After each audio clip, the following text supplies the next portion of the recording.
आपको मुख्यमंत्री जी है, चलिए देर से ही सही, आपने विपक्ष की मांग और आवाज सदन से सड़क तक जहरीली शराब से हुई मौत के पीड़ित अनाथ बच्चों और विधवा को मुआवजा देने के लिए स्वीकारा, लेकिन उसमें भी आपने पेंच लगाया है। उस पेंच को हटाइए, वो अनाथ बच्चे और उस विधवा को मुआवजा दीजिए।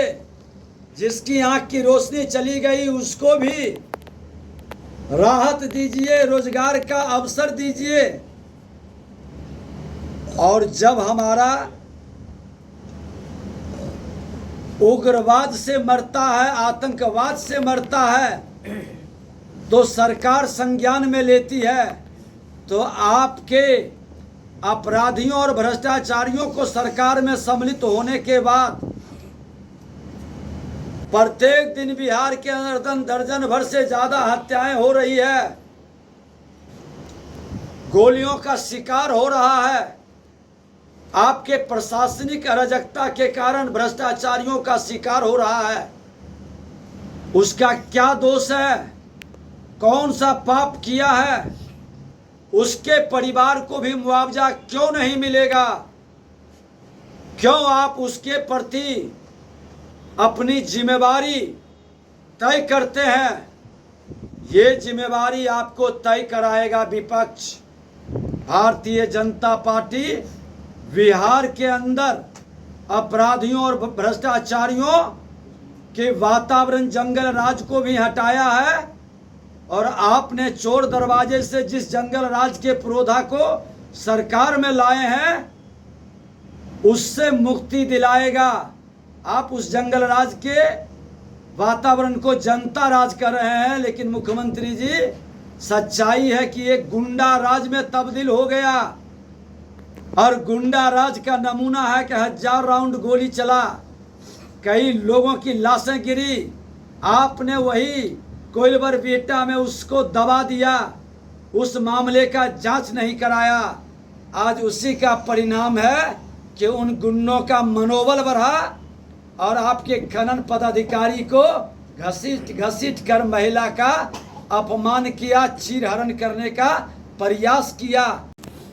आपने जिसको मंत्री बनाए हैं उस विभाग का, उनको देखते ही लोगों का मनोबल बढ़ जाता है।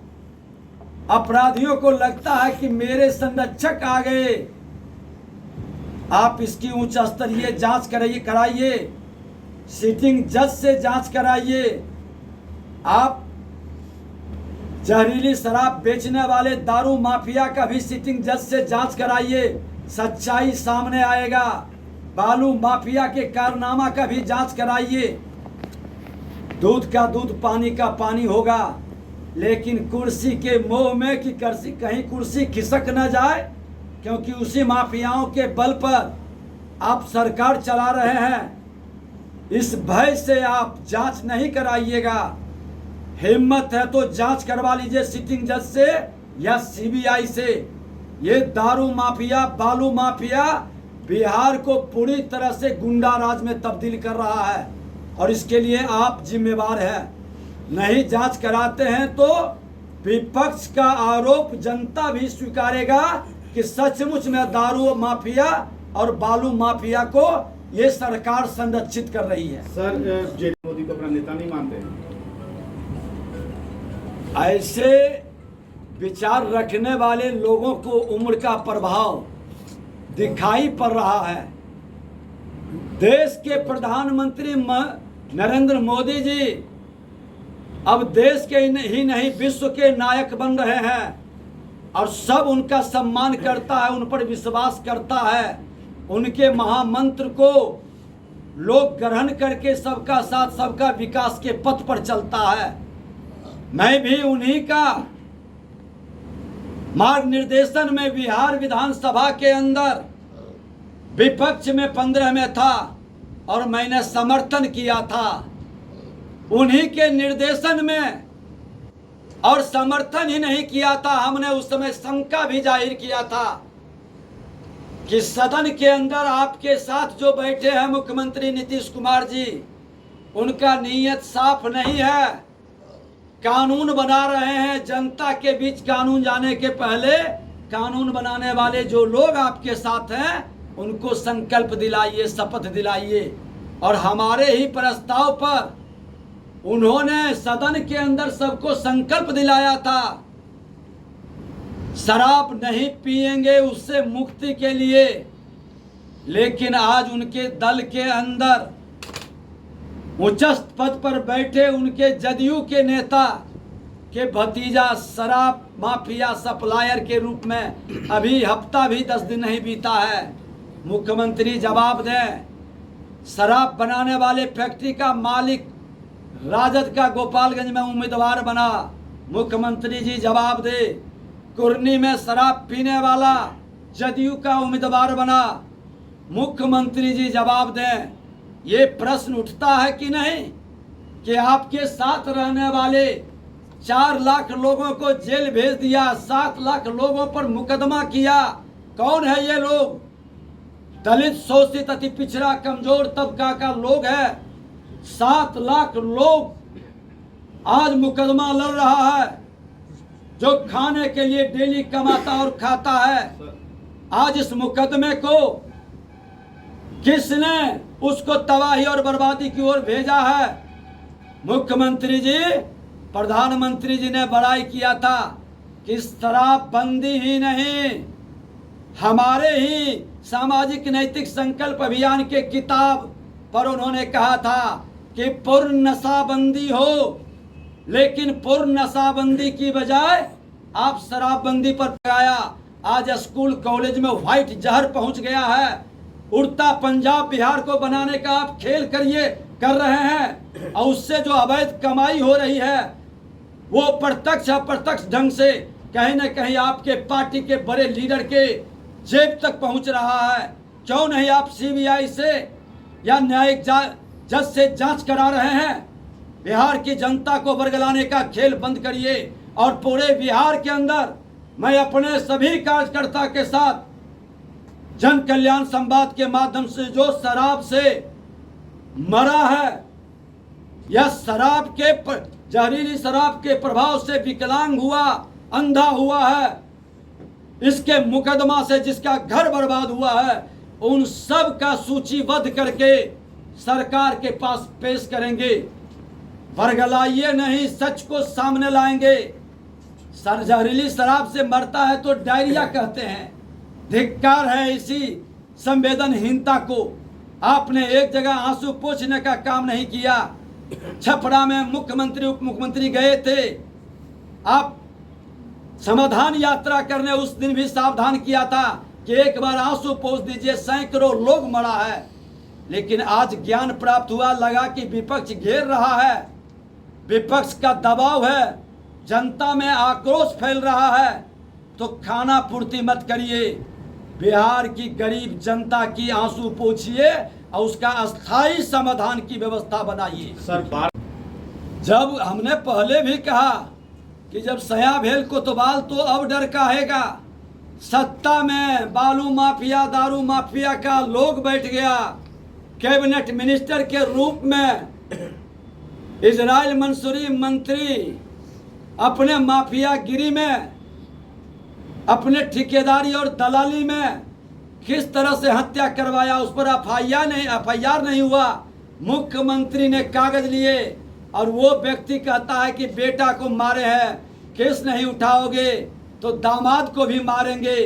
ये सरकार धृतराष्ट्र के तरह मौन है। प्रथम दृष्टया एफआईआर होना चाहिए। क्यों मुख्यमंत्री मौन है?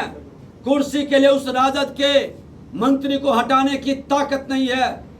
जब ये भाव जनता के बीच जाता है, अपराधियों और माफियाओं के बीच जाता है, क्यों नहीं मनोबल बढ़ेगा? क्यों नहीं पदाधिकारियों को पीटेगा? क्यों नहीं उसको घसीट कर चीरहरण का काम करेगा?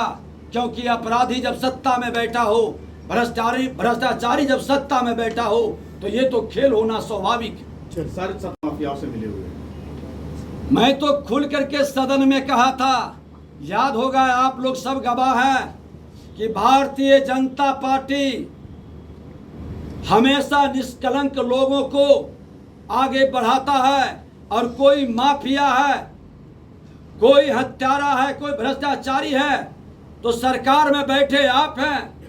आप पूरे सबूत के साथ, पूरे प्रमाण के साथ आपको कार्रवाई करने से किसने रोका है? सत्ता में बैठे लोग पर कार्रवाई नहीं करते हैं और विपक्ष पर झूठा आरोप लगाकर बचने का प्रयास करते हैं। धिक्कार है इससे लोगों को। अपने गलती को छुपाने के लिए दूसरे पर दोष मरना आसान है, पहले अपने चरित्र को साफ करिए। सत्ता में बैठे लोग जो अपराधियों, बालू माफिया को, दारू माफिया को, जमीन माफिया को संरक्षित कर रहा है, अपराध का ग्राफ बढ़ रहा है, इस पर समाधान के लिए आप न्यायिक जांच कराइए।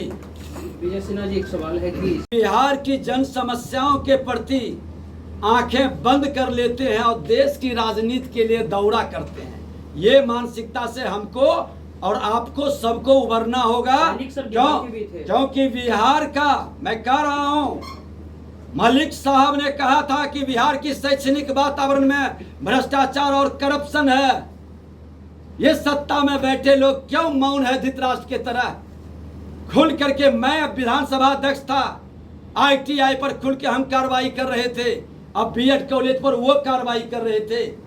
बिहार के ज्वलंत विषय पर हमारी जिम्मेवारी है बिहार के जनता के प्रति कि हम बिहार की चर्चा करें। देश का नेता बनना है तो बिहार की गद्दी को छोड़कर देश की राजनीति पर राजनीति करें और जवाब दें। सहयोग के तहत जन कल्याण संवाद है।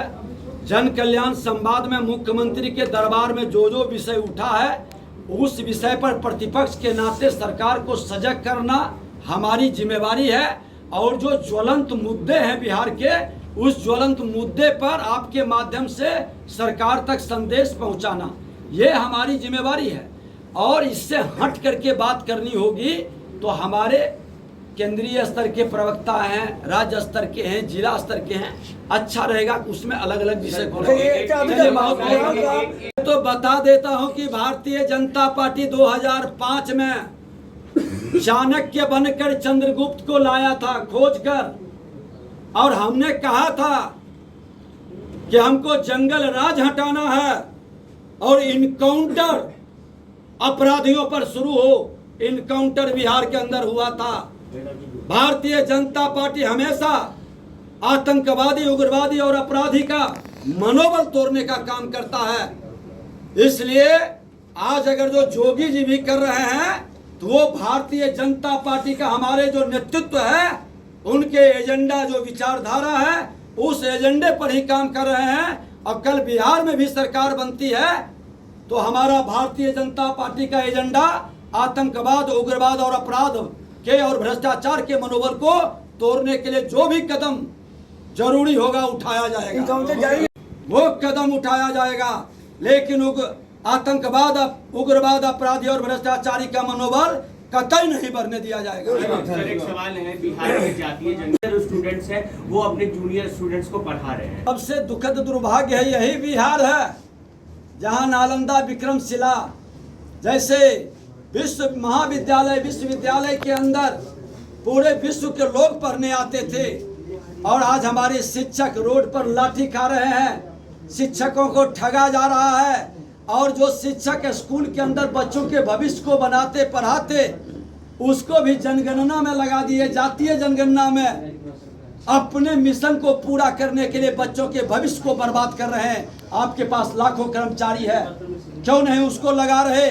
बच्चों के भविष्य के साथ खिलवाड़ क्यों कर रहे हैं? ये दुर्भाग्यपूर्ण है, ये कहीं से उचित नहीं है। सीनियर स्टूडेंट को आप जूनियर को पढ़ाने के लिए लगा रहे हैं, क्या सीनियर स्टूडेंट का भविष्य क्यों दांव पर लगा रहे हैं? सीनियर स्टूडेंट को भी आगे अपना भविष्य बनाना है, तय करना है। बिहार के शैक्षणिक वातावरण को गर्त में ये सरकार मिला रही है। शिक्षा मंत्री को शर्म लगनी चाहिए, इस्तीफा देनी चाहिए। ऐसे भी वो इस पद के काबिल नहीं है। बिहार की सरकार जिस तरह के निर्णय ले रही है, स्पष्ट करे। विपक्ष के नेता के नाते हम मांग करते हैं कि क्या सरकार का ये निर्देश है, और नहीं निर्देश है तो उस डीओ पर कार्रवाई करे।